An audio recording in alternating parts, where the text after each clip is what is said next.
Ward number 3ના નગરસેવક doctor Rajesh Shah દ્વારા દત્તક લીધેલ આંગણવાડીના બાળકો અને સગર્ભા બહેનોને પોષણયુક્ત આહારનું વિતરણ કરવામાં આવ્યું। વડોદરા શહેર પીએમ આવાસ યોજનામાં આવેલા આંગણવાડીના બાળકોને આજે ડોક્ટર રાજેશ શાહ અને ગાયત્રી ઉપાસક પરમ પૂજ્ય શ્રી હર્ષદ બાબાના હસ્તે સગર્ભા માતાઓને પોષણયુક્ત આહાર વિતરણ કરવામાં આવ્યું। સાથે આ વિસ્તારમાં ભણતા બાળકો માટે આડઅસર વગર ઉપયોગી થાય તે માટે રોગ પ્રતિકારક શક્તિ વધારવા માટે અને બેબીટોન પિલ્સની નિઃશુલ્ક વિતરણ કરવામાં આવ્યું હતું। આજે આંગણવાડીના 200થી વધુ બાળકોને પોષણયુક્ત આહાર વિતરણ કરવામાં આવ્યું હતું। આ કાર્યક્રમ છેલ્લા 4 વર્ષથી અવિરતપણે વોર્ડ નંબર 3ના નગરસેવક ડોક્ટર રાજેશ શાહ દ્વારા સગર્ભા માતાઓને પોષણયુક્ત આહાર મળે જેથી બાળક તંદુરસ્ત રહે, સાથે માતાઓને અનાજની કીટનું વિતરણ કરવામાં આવ્યું હતું।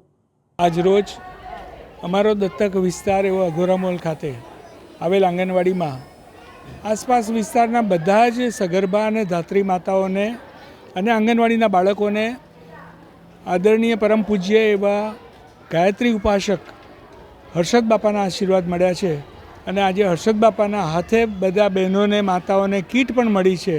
તો ખૂબ સરસ દિવસ। આજે મા સરસ્વતીના ફોટાનું પૂજન પણ બાપાના હાથે થઈ અને અમે આંગણવાડીમાં આપેલું છે।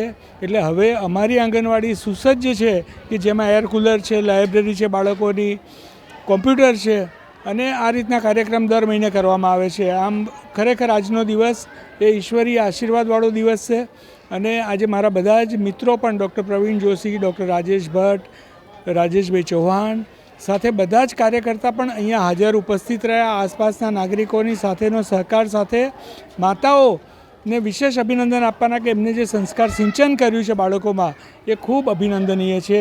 આમ આજે બધાએ સ્વચ્છતાનો પણ પાઠ ભણ્યા છે અને એમ આજે શ્રેષ્ઠ ભારતના નિર્માણ માટેનો આજે જાણે પાયો નંખાયો હોય એવો અમારા માટેનો દિવસ છે। અસ્તુ વંદે માતરમ, ભારત માતા કી જય।